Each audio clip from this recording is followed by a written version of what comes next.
சித்தர்கள் வந்து பைரவர் ரூபத்தில் வந்து நம்ம கோவிலே தங்கிக்கிறதா சொல்லுவாங்க. பாருங்கள், இந்த இடத்துல ஒரு தங்கியிருக்காரு.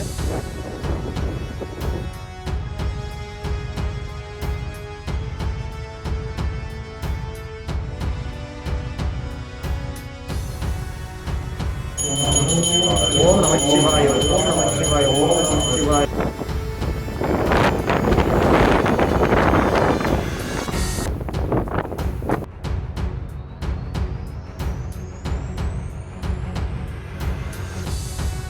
கோயிலோட அந்த சுவரில் வந்து அந்த மாடு பால் சுரக்கிற மாதிரி ஒரு சிற்பத்தை நம்ம பார்த்தோம். அதே மாதிரி தான் அந்த ரங்கமலையிலையும்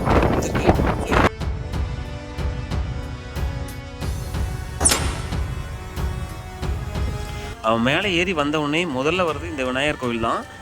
ஒரு பழமையான ஒரு விநாயகர்னே நம்ம சொல்லலாம். அதுக்கப்புறம் இந்த சைடில் பார்த்திங்கன்னா அந்த வற்றாத சுனை நீர் வந்து இங்கே தான் இருக்குது. இந்த தீர்த்தம் வந்து பார்த்தோன்னா மருத்துவ குணங்கள் கொண்டத ஒரு தீர்த்தனே சொல்லுவாங்க. இந்த தீர்த்தத்தை நீங்கள் குடிக்கக்குள்ள நம்ம உடம்புல இருக்கக்கூடிய அனைத்து விதமான வியாதிகளும் தீரும் அப்படிங்கிறது அசைக்க முடியாத ஒரு உண்மையாக இருக்குது. இந்த விநாயகர் கோவிலுக்கு எதிர்த்தாப்புலே வந்து பார்த்திங்க அப்படின்னா நம்மளுடைய சிவபெருமான், அதாவது சுயம்புவாய் தோன்றிய சிவபெருமான் வந்து தத்துரூபமாக காட்சி கொடுக்குறாரு. இதுதான் வந்து கோயிலோட நுழைவாயில். முன்னாடி பாருங்கள், ஒரு பைரவர் வந்து நம்மளை வரவேற்கிற மாதிரி நின்றுட்டு அப்படியே ஓடி போகிறாரு. இந்த நுழைவாயில் வழியாக உள்ளே போனீங்க அப்படின்னா நம்மளுடைய சிவனை நம்ம தரிசனம் பண்ணலாம். ஒன்றாங்கி மலை உச்சியில் இருக்கக்கூடிய நம்ம மல்லிகார்ஜுனோட கோவில். அந்த கோவிலுக்குள்ளே வந்து பார்த்திங்க அப்படின்னா பாருங்கள், இது முன்னாடி இருக்கக்கூடிய ரூமு, அதுக்கப்புறம் அந்த தூணு.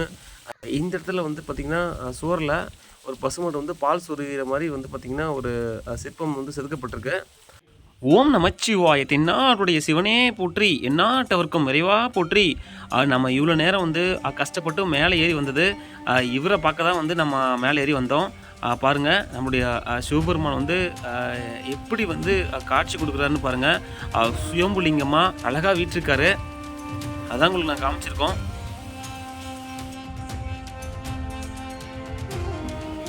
பூஜை பண்ணுறதுக்காக பூசாரியை உள்ளே போகிறாரு.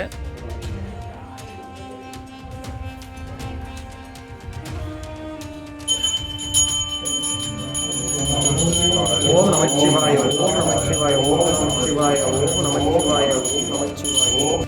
இப்போ நம்ம தரிசனத்தை முடிச்சாச்சு. மேலே மலை உச்சிக்கு போகலாம். இதுதான் மேலே ஏறி போகிறதுக்கு உண்டான பாதை. இங்கே பாருங்கள், ஒரு பைரவர் வந்து தைரியமாக மேலே நின்றுட்டுருக்காரு. நமக்கு அந்த இடத்துல நின்று பார்க்குறதுக்கு கொஞ்சம் பயமாக இருக்குது. ஆனால் அந்த பைரவர் வந்து பயம் இல்லாமல் நின்று பார்த்துட்ருக்காரு. இந்த பாறையில் அப்படியே மேலே ஏறி போக்குள்ள தான் நம்ம வந்து மேலே இருக்கக்கூடிய அந்த உச்சி பகுதியை அடைய முடியும். அந்த விநாயகர் கோயில் இது. நம்ம ஏறி போக்குள்ளே முன்னாடி ரைட் சைடில் பாருங்கள், சைடில் வந்து பார்த்திங்கன்னா ஒரு பாருங்கள், ஒரு குகை மாதிரி ஒரு இடத்துல வந்து சிவலிங்கம் இருக்குது. நீங்கள் கொன்றாங்கி மலை வந்தீங்கன்னா கட்டாயம் இந்த இடத்துல மிஸ் பண்ணாமல் பாருங்கள். பாருங்கள், நின்றுட்டுருக்காருல, அதுதான் வந்து மேலே ஏறி போகக்கூடிய இடம். ரொம்ப பெரிய பாறை. ஸோ ரொம்ப ஒரு அற்புதமான ஒரு கோவில்னே சொல்லலாம் இந்த கொண்டராங்கி ஹில்ஸு. பாறையிலே உரல் செஞ்சு வச்சுருக்காங்க. பாறையை செதுக்கி தண்ணி போகிறதுக்கு ஒரு வழி ஏற்படுத்தி வச்சுருக்காங்க. இந்த தண்ணி எங்கேருந்து வரும் அப்படின்னு பார்த்தீங்கன்னா, நம்ம உள்ளே போய் சிவலிங்கம் வந்து அந்த குகை மாதிரி இருக்கிற இடத்துல சிவலிங்கம் இருந்துச்சுன்னு சொல்லலாம் பார்த்தீங்களா, அந்த இடத்துல தண்ணி ஏதாவது தேங்கிச்சு அப்படின்னா இந்த வழியாக வெளியே வரத்துக்கு தான் இந்த பாதை செஞ்சு வச்சுருக்காங்க. இது வந்து மேலே உச்சி பக்கத்துக்கு ஏறி போகிறதுக்கு உண்டான பாதை. எப்படி இருக்குது பாருங்கள். ரொம்பவே வந்து ஒரு செங்குத்தான பயணமாக இருக்குது.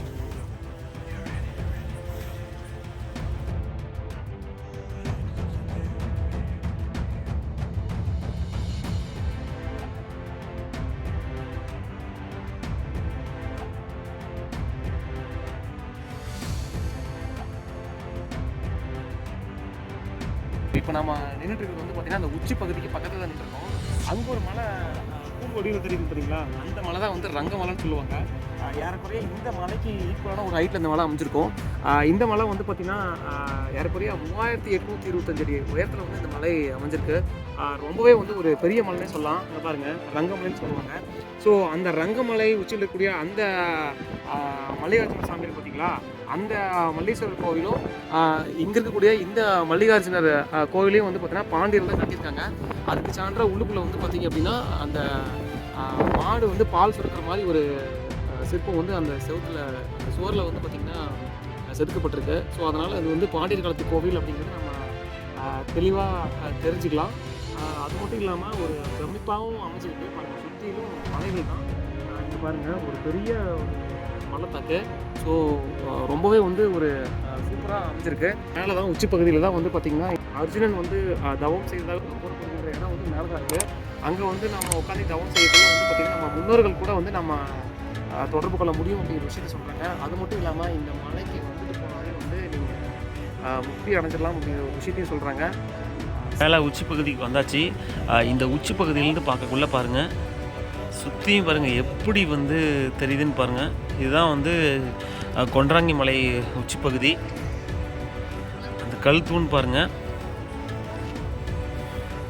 வேல் இருக்குது, திருக்கோடி ஏற்றுற அந்த கம்பம் இருக்குது. சுற்றியும் பாருங்கள் எப்படி இருக்குன்னு பாருங்கள். பசங்கள்லாம் ஃபோட்டோ எடுத்துகிட்ருக்காங்க.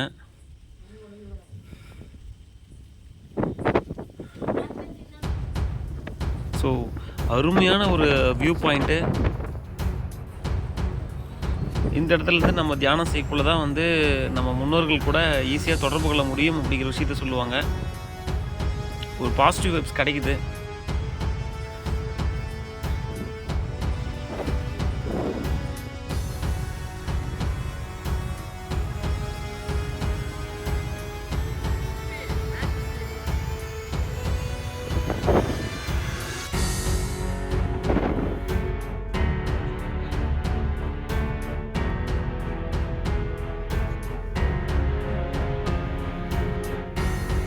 நம்ம மேலே ஏறி வந்தாச்சு. இதுதான் வந்து நம்ம கொன்றாங்கி மலையோட உச்சி பகுதி. இந்த உச்சி பகுதியில் தான் வந்து பார்த்தீங்கன்னா மணி இருக்குது. அதுக்கப்புறம் திருக்கோடி கம்பம் மாதிரி வச்சுருக்காங்க. இதில் பாருங்கள் என்ன பொறிச்சிருக்காங்கன்னா பாருங்கள், இதில் ஒரு சக்கரம் சின்னம் பொறிச்சிருக்கு. அது மட்டும் இல்லாமல் இந்த மலையோட வரலாறு அப்படின்னு சொல்லக்குள்ள அந்த மாடு வந்து பால் சுரக்கிறதா சொல்லுவாங்க. அதை வந்து நம்ம சொல்லலாம். ஏன்னா மாடு பால் சுரக்கிற மாதிரி ஒரு சிற்பத்தை நம்ம பார்த்தோம். அது மட்டும் இல்லாமல் இங்கே பாருங்கள், மாட்டோட உருவம் வந்து சைடில் இருக்குது. ஸோ அப்படிங்கிறதுனால அந்த வரலாறு உண்மையாக இருக்கும் அப்படிங்கிறத வந்து நம்ம நம்பலாம். இந்த பக்கம் பாருங்கள், இந்த பக்கம் வந்து பால் சுரக்கிற மாதிரி அமைச்சிருக்கு. இதே மாதிரி தான் வந்து அந்த ரங்கமலையிலையும் இருக்கும். மாடு வந்து தானாக பால் சுரக்கக்குள்ள அதை வந்து அவர் பிடிக்க வரக்குள்ள அந்த மாடு ஓடக்குள்ள அவர் அடித்து அதுக்கப்புறம் அங்கே சுயம்புவாக லிங்கம் இருந்தது வந்து உண்மையாக இருக்கும். அதுக்கப்புறம் பிற்காலத்தில் வந்தவங்க அந்த பாண்டியர்கள் வந்து அந்த கோயிலை எடுத்து கட்டியிருக்கலாம் அப்படிங்கிற விஷயத்த நம்ம வந்து தெளிவாக தெரிஞ்சுக்கணும். அது மட்டும் இல்லாமல் அந்த மெத்த வீடு கட்டணும், மாடி மேலே மாடி வீட்டு கட்டணும்னு சொல்லிட்டு பாருங்கள், நிறைய பேர் இந்த கற்களை அடிக்க வச்சு கட்டியிருக்காங்க. ஸோ இது வந்து வேல், திருக்கோடி கம்பம் எல்லாமே இங்கே அமைஞ்சிருக்கு. இங்கே பாருங்கள், சிவலிங்கம், பால் சுரக்கிறது. இங்கே வந்து நம்ம மாடு வந்து இந்த சின்ன பொருத்தி போட்டு ஒரு பாண்டியர் காலத்து கோவில். அது மட்டும் இல்லாமல் ஒரு அற்புதமான ஒரு கொண்டல் அப்படிங்கிறது வந்து காற்றுன்னு சொல்லுவாங்க. அந்த காற்று வந்து இந்த மலையில் வந்து அப்படியே இறங்கி தொட்டுட்டு போகுது. காற்று ஃபுல்லாக வீசிட்டே இருக்குது. அதை வந்து உணர முடியுது. இவ்வளோ வெயில் அடிச்சிட்டு இருக்கு. 11:30 மணி ஆகுது. அந்த எங்களுக்கு வெயில் கடை அந்த அழுப்பே தெரியல. ஏன் அப்படின்னா காற்று வந்து அந்த சில்லஸோட மேலே அடிச்சிட்டு இருக்கு. ரொம்ப அற்புதமான ஒரு கோவில். நீங்கள் கட்டாயம் வாய்ப்பு கிடைச்சா நீங்கள் வந்து இந்த கோவிலுக்கு வரலாம். இங்கே பாருங்கள், கோவிலில் வந்து தனி வேல் இதெல்லாம் பாருங்கள், மலைகள் இதெல்லாம் வந்து வச்சுருக்காங்க. இப்போ நம்ம கீழே இறங்கி போகலாம். நம்ம வந்த சமயத்துக்கு இங்கே வந்து ஒரு பைரவர் இருக்கார். இந்த பைரவர் வந்து இங்கேயே தங்கிக்கிறாரு. ஸோ எனக்கு தெரிஞ்சு வந்து சித்தர்கள் வந்து பைரவர் ரூபத்தில் வந்து நம்ம கோவிலே தங்கிக்கிறதா சொல்லுவாங்க. பாருங்கள், இந்த இடத்துல ஒரு தங்கியிருக்காரு, தெரியுதுங்களா? அதே மாதிரி இங்கே ஒரு பைரவர் இருக்கார். பாருங்கள், காற்று எப்படி அடிச்சிட்டு இருக்குன்னு பாருங்கள் நீங்களே.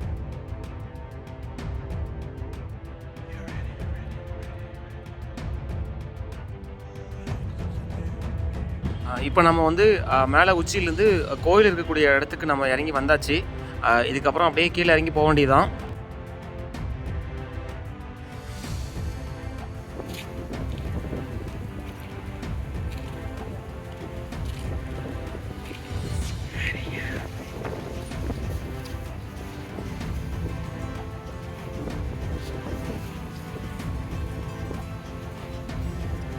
இதுதான் மலை உச்சிக்கு போகிற பாதை. இதுதான் வந்து பார்த்திங்கன்னா கோவில். இப்போ வந்து கோவில் சாத்திட்டாங்க. அதுக்குரிய வந்து 11 மணிக்கு மேலே வந்து கோவில் க்ளோஸ் பண்ணிடுறாங்க. மேலே பாருங்கள், காற்று பயங்கரமாக அடிச்சிட்டு இருக்கு. இந்த அட்வென்ச்சரே பாருங்க எப்படி போகுதுன்னு நீங்க பார்ப்பீங்க. அதாவது காற்று ரொம்ப அதிகமாக அடிச்சிட்டு இருக்கு. இங்கே தான் மேகங்கள் எப்படி போயிட்டு இருக்கு பாருங்களேன். மேலே அந்த மேகங்கள் எப்படி போயிட்டு இருக்குன்னு பாருங்க. அந்த உச்சி பகுதியில் தொட்டுட்டு போகிற மாதிரி இருக்கு. அதுதான் வந்து இந்த கொண்டராங்கி மலையோட சிறப்பு. அந்த கொண்டல் மேகங்கள் இந்த மலையை தொட்டுட்டு போகுமா. அதே மாதிரி அங்கே ஒருத்தர் பாருங்க இறங்கி வந்துட்டு இருக்காரு. எவ்வளோ கஷ்டப்பட்டு. ஸோ ஓம் நமச்சிவாய அப்படிங்கிற ஒரு மந்திரத்தை சொல்லிட்டு அரகரா அரகராங்கிற கோஷத்தை எழுப்பிட்டு நீங்கள் மேலே ஏறினீங்கன்னா எந்த விதமான இதுவும் இன்னல்களும் ஏற்படவில்லை. ஏறக்குறைய வந்து நாங்கள் வீடியோ எடுத்துகிட்டு போகிறதுனால எங்களுக்கு 1 hour 10 minutes ஆயிடுச்சு. ஆக்சுவலாக நாங்கள் வீடியோ எடுக்க போனால் ஒரு 45 minutes மேலே ஏறியிருப்போம். ரொம்ப அற்புதமான ஒரு இடம். எனக்கு தெரியுங்களா, அந்த கொண்டராங்கி மலையோட உச்சிக்கு போயிட்டு நாங்கள் திரும்பி வந்துட்டோம். ரொம்பவே அற்புதமாக இருக்குது. காற்று ரொம்ப அதிகமாக அடிச்சிட்டு இருக்கு. ஸோ நீங்கள் வந்தீங்கன்னா 11 மணிக்கு முன்னாடி இறங்கிருங்க. அதுக்கும் முன்னாடி போச்சு அப்படின்னா காற்று ரொம்ப அதிகமாக அடிக்குது, இறங்க முடியல. மேலே அங்கே பாருங்க ஒயிட் கலர் தெரியுங்களா, அந்த இடம் தான் வந்து பாதை. கொண்டராங்கி மலை அப்படிங்கிறது வந்து உண்மையாலுமே வந்து ஒரு பெரிய மலை தான். ஸோ தமிழ்நாட்டில் எவ்வளோ பெரிய மலைகள் இருந்தாலும் இந்த கொண்டராங்கி மலையை பற்றி பல பேருக்கு தெரியல. நான் கட்டாயம் இந்த மலைக்கு வாங்க, ரொம்ப அற்புதமாக அமைச்சிருக்கு. சுயம்புவா உருவான சிவலிங்கம் இருக்கு. எப்பேற்பட்ட நோய்கள் பிரச்சனைகளா இருந்தாலும் இந்த மலைக்கு வரதுக்குள்ள இங்க இருக்கக்கூடிய இந்த மூலிகளை சுவாசிக்குள்ள அந்த நோய்கள் வந்து குணமாகுது அப்படிங்கிறது ஒரு அசைக்க முடியாத ஒரு நம்பிக்கையா இருக்கு. இவ்வளவு வெயில் அடிச்சாலும் எங்களுக்கு இந்த சில்னஸ் மட்டும் மாறல. காத்து ஏகப்பட்ட காத்து அடிச்சிட்டு இருக்கு. அது மட்டும் இல்லாம மேல வந்து ஒரு அட்வென்ச்சரான ஒரு ட்ரெக்கிங் மாதிரி இது அமைஞ்சிருக்கு. ஸோ ரொம்ப ஒரு சக்தி வாய்ந்த ஒரு கோவில். மீண்டும் அடுத்த ஒரு வீடியோவுடன் உங்களை சந்திக்கும் வரை உங்களிடமிருந்து விடைபெறுவது உங்கள் கஜமுகன். நன்றி, வணக்கம்.